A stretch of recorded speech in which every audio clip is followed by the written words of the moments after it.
पाकिस्तान और बेलारूस के दरमियान फौजी ताउन और तिजारत के मुआहिदे। पाकिस्तान से 1.5 लाख हुनरमंदों को बेलारूस भेजने पर इत्तेफाक। पाकिस्तान और बेलारूस के दरमियान कई शोबों में मुआहिदे और मुफाहमती याददाश्तों के तबादले।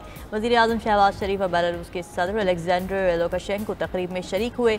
बेलारूसी ऐवान सनत और तिजारत और ट्रेड डेवलपमेंट अथॉरिटी पाकिस्तान के दरमियान ताउन का मुआहिदा। फौजी ताउन 2025 से 2027 का रोड मैप भी पेश किया गया। दोनों ममालिक के माबैन ज़री मशीनरी और इलेक्ट्रिक गाड़ियों की मुश्तरका तैयारी पर भी इत्तेफाक। इलेक्ट्रिक गाड़ियों, बसेस की तैयारी और ग़ज़ाई तहफ़्फ़ुज़ के शोबे में ताउन बढ़ाया जाएगा। दोनों ममालिक की वज़ारत दाखिला के माबैन भी ताउन का मुआहिदा तय पाया। मुश्तरका न्यूज़ कॉन्फ्रेंस के दौरान वज़ीर आज़म शहबाज शरीफ ने कहा कि बेलारूसी सदर के दौरे पाकिस्तान ने दोस्ती की मजबूती में अहम किरदार अदा किया। पाकिस्तान के मुख्तलिफ शोबों में सरमायाकारी के बेपनाह मौक़े मौजूद हैं। बेलारूसी कंपनीज़ को सरमायाकारी के साजगार माहौल से फ़ायदा उठाना चाहिए। बेलारूसी सदर अलेक्जेंडर लुकाशेंको ने कहा कि पाकिस्तान के साथ अपने ताल्लुकात को बहुत अहमियत देते हैं। दोनों ममालिक के दरमियान मुख्तलिफ शोबों में ताउन के फ़रोग़ के वसी मौक़े मौजूद हैं। शहबाज शरीफ के दौरे से दो तरफ़ा ताल्लुकात को नई जहत मिलेगी।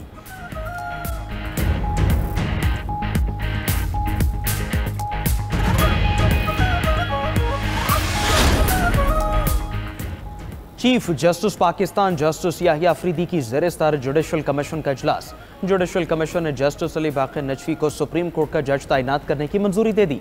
ज़राए के मुताबिक जस्टिस अली बाक़िर नजफी की तैनाती की मंजूरी 9-4 की अक्सरियत से दी गई। Chief justice Yahya Afridi, justice Mansoor Ali Shah की मुखालफत, जस्टिस मुनीब अख्तर और जस्टिस जमाल मंदोखेल ने भी अक्सरियती राय से इख्तिलाफ किया।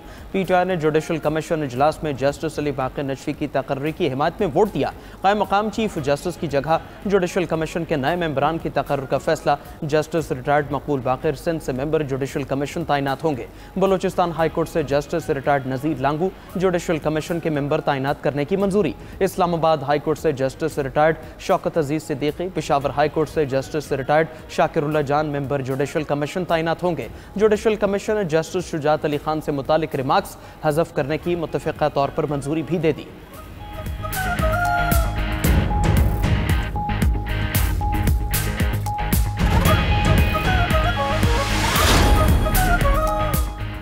Khyber Pakhtunkhwa mines and minerals bill की मंजूरी। बानी चेयरमैन की इजाजत से मशरूत तहरीक इंसाफ की सियासी कमेटी के इजलास का एलामिया जारी। खैबर पख्तूनख्वा असम्बली में ज़ेर बहस माइंस एंड मिनरल्स बिल पर पीटीआई की सियासी कमेटी का तफसीली इजलास हुआ। एलामिया में कहा गया कि बिल पर खैबर पख्तूनख्वा असम्बली में बहस जारी है। बिल बानी पीटीआई के एजेंडे और मंशूर के ऐन मुताबिक होगा। बानी चेयरमैन की इजाजत के बाद ही बिल असम्बली से मंजूर करवाया जाएगा। बानी पीटीआई की हिदायत को मीडिया पर बताने से सख्ती से मना कर दिया गया। पार्टी ओहदेदार एक दूसरे के खिलाफ बयानबाजी से गुरेज करें। खिलाफ वर्जी पर शोकाज नोटिस जारी होगा। ऐसे अफराद से पार्टी जिम्मेदारियां भी वापस ले ली जाएंगी।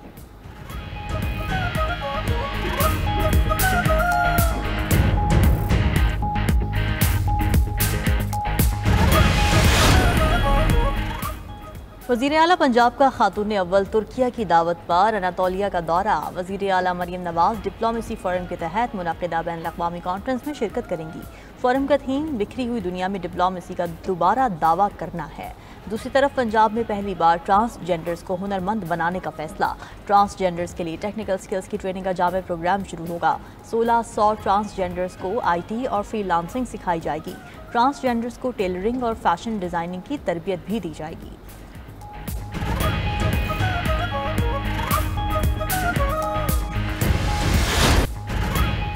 दुनिया की दो बड़ी ताकतों के तिजारती जंग में एक दूसरे पर टैरिफ हमले। ट्रंप टैरिफ 145% आयद होने पर चीन का भी तगड़ा जवाब। अमरीकी अशिया पर टैरिफ 84% से बढ़ाकर 125% करने का ऐलान कर दिया। अमरीकी मसनूआत पर 125% टैरिफ कल से आयद होगा। चीनी वजारत खजाना का कहना है अमरीकी टैरिफ नंबर गेम है और ये मजाक बन जाएगा। अमरीकी टैरिफ बुनियादी मुआशी उसूलों के खिलाफ है। दूसरी तरफ हॉलीवुड फिल्म भी अमरीका और चीन की तिजारती जंग की जद में आ गई। चीन का हॉलीवुड फिल्मों की दरामद महदूद करने का ऐलान। चीन की नेशनल फिल्म एडमिनिस्ट्रेशन का कहना है अमरीकी फिल्मों की दरामदात को कम कर दिया जाएगा। फैसले से चीन के बॉक्स ऑफिस पर हॉलीवुड का शेयर 5% तक गिर गया।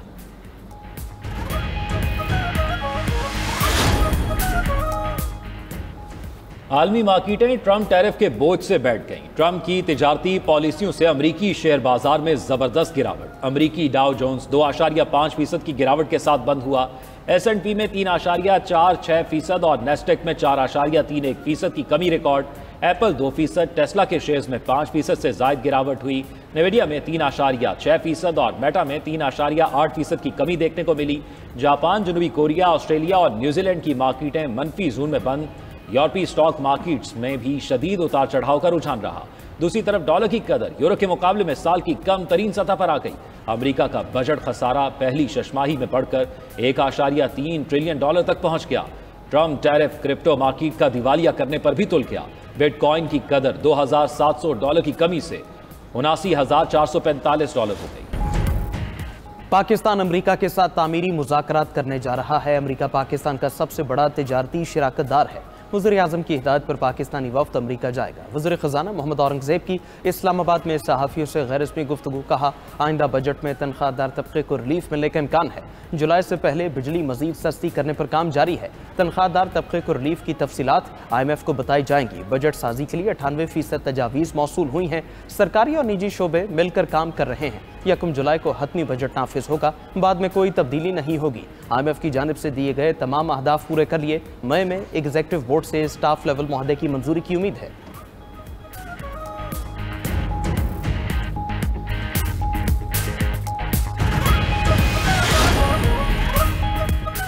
पाकिस्तान का ग्रीन बॉन्ड्स के इजरा का फैसला। पाकिस्तान स्टॉक एक्सचेंज में 30 अरब रुपए मालियत के ग्रीन बॉन्ड्स का इजरा किया जाएगा।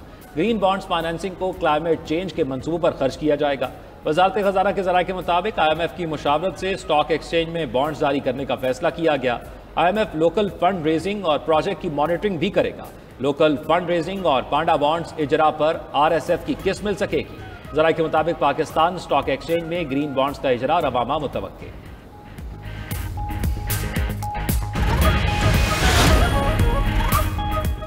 सुप्रीम कोर्ट का अदालती फैसलों में AI के इस्तेमाल का फैसला। आर्टिफिशियल इंटेलिजेंस के इस्तेमाल पर गाइडलाइंस तैयार करने की सिफारिश कर दी।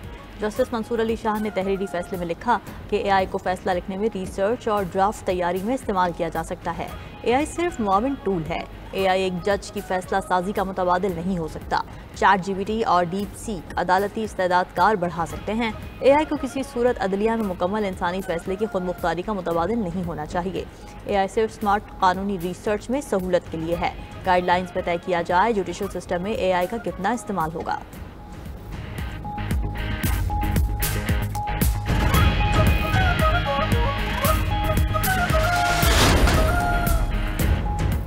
इसराइल के खिलाफ सोशल मीडिया पोस्ट करने वालों के गिर्द घेरा तंग। अमरीकी हुकूमत का इसराइल मुखालिफ पोस्ट करने वाले फर्द को वीज़ा न देने का फैसला। इसराइल के खिलाफ शेयर किया गया मवाद इमिग्रेशन फैसलों पर असरअंदाज होगा। महकमा अमरीकी शहरियत और इमिग्रेशन सर्विसेज का कहना है कि वो गैर मुल्कियों के सोशल मीडिया अकाउंट्स का तफसीली जायजा लेगी। अगर किसी ने नफरत अंगेज मवाद फैलाया तो उसकी इमिग्रेशन की दरख्वास्त मुस्तरद हो सकती है।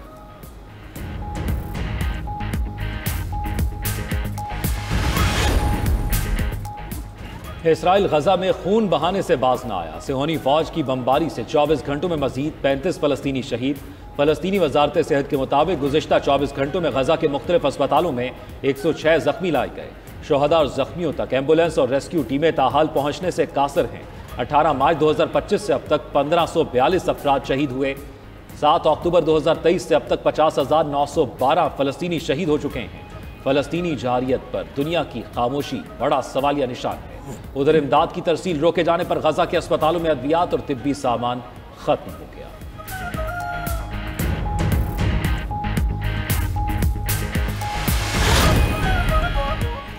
इंग्लैंड के 90% से ज्यादा स्कूल्स में मोबाइल फ़ोन के इस्तेमाल पर पाबंदी आए। सरबराह नेशनल एजुकेशन यूनियन ने स्कूलों में मोबाइल फ़ोन्स और 16 साल से कम उम्र के बच्चों के लिए सोशल मीडिया के इस्तेमाल पर कानूनी पाबंदी लगाने का मुतालबा किया था। एक सर्वे के मुताबिक बरतानिया में 12 साल बच्चे को मोबाइल फ़ोन पर नामुनासिब मवाद तक रसाई हासिल है। ये नौजवानों के लिए नाकाबिले यकीन हद तक नुकसानदेह है।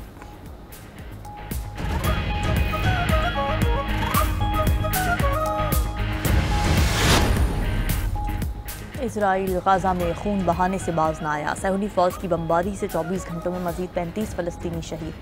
फलस्तीनी वजारत सेहत के मुताबिक गुज़िश्ता 24 घंटों में गाजा के मुख्तलिफ अस्पतालों में 106 जख्मी लाए गए। इमदाद रोके जाने पर गाजा के अस्पतालों में अद्वियात और तिब्बी सामान ख़त्म हो गया। दूसरी तरफ गाजा जंग से तंग आए सैकड़ों इजरायली फ़ौजियों ने अपनी हुकूमत को खुला ख़त लिख दिया। 1000 से ज़ायद फ़ौजियों का नेतन्याहू से गाजा जंग ख़त्म करने का मुतालबा खत में लिखा कि नेतन्याहू की हुकूमत ने इजरायली साख को दुनिया भर में बर्बाद करके रख दिया है। गाजा जंग मुल्की सलामती के बजाय सियासी और ज़ाती मफादात के लिए लड़ी जा रही है। इजरायली बहरिया के 150 से ज़ायद साबिक़ एहलकारों ने भी गाजा जंग ख़त्म करने का मुतालबा कर दिया। इजरायली वज़ीर आज़म बिन्यामिन नेतन्याहू ने खत लिखने वाले फ़ौजियों को शिद्दत पसंद ग्रुप करार देकर मुलाजमत से निकालने की धमकी दे दी।